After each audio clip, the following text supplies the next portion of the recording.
I think you're lying, Rasik. I think some of your men aren't fully licensed.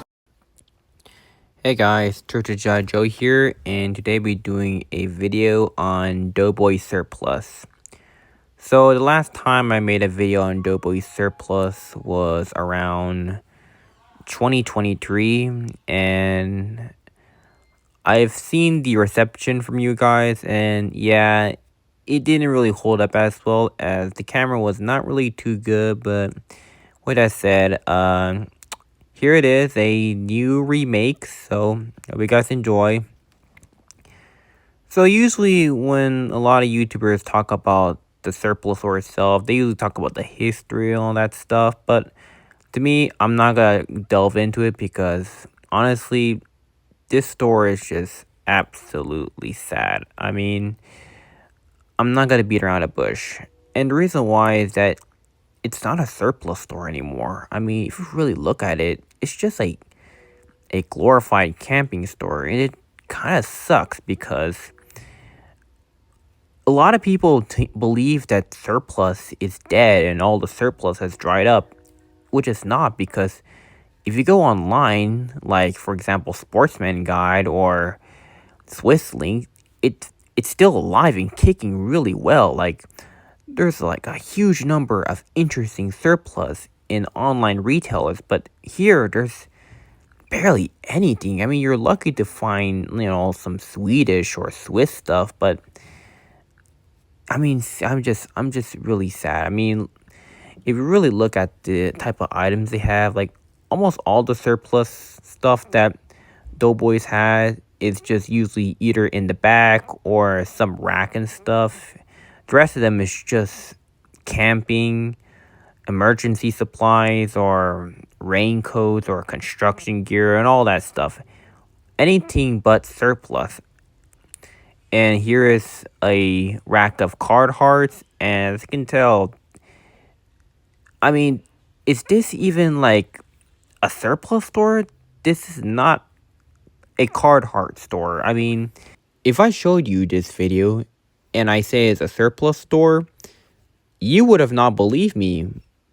But it is. It is a surplus store. Well, it used to be.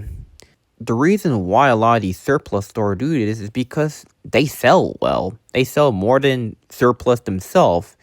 And rather than using that money to invest in military surplus, they use that to fund camping, workwear, and all that, all non-surplus stuff.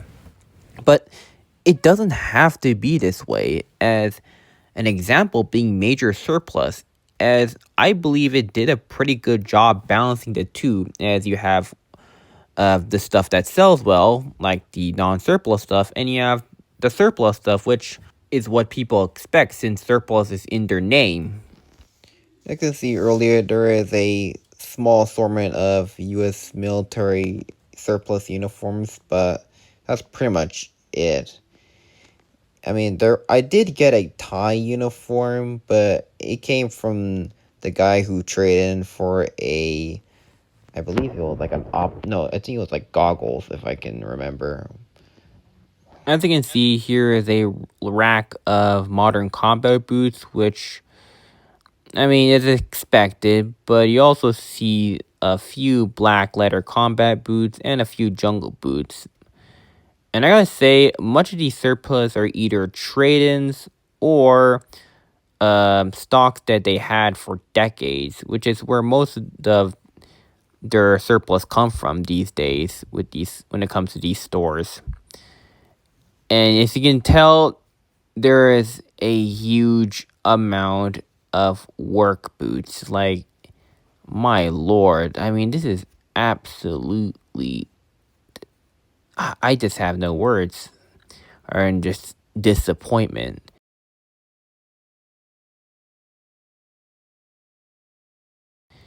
And you can see the web gear stuff. The web gear stuff does fare a little better. I mean, not much, but there are some surplus over there. And you got absolutely nothing but Chinese-made survival gear, which, I mean, you also got this first aid kit, which I'm not sure it's surplus. I doubt it is, since it doesn't look military issued. But you do get MREs for $10, which is kind of typical. Here's some surplus that I found, and some new slop. And if you look at this rag, and my god, this just look horrifying. Like, I'm sorry, this is just absolutely disgusting. Well, disgusting that it's barely surplus, but you know what I'm saying.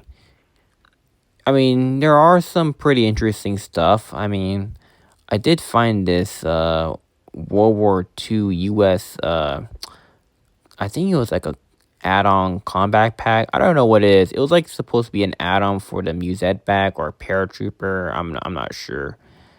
You also get this one, which is actually one of the most interesting part, and this one costs around $50, which is not too terrible, though I would have preferred if it cost like 35, but it is what it is.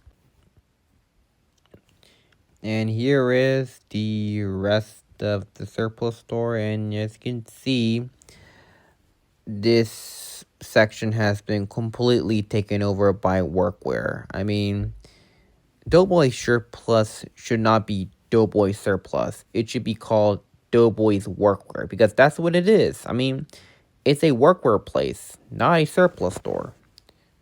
Yeah, that's pretty much it. Bye.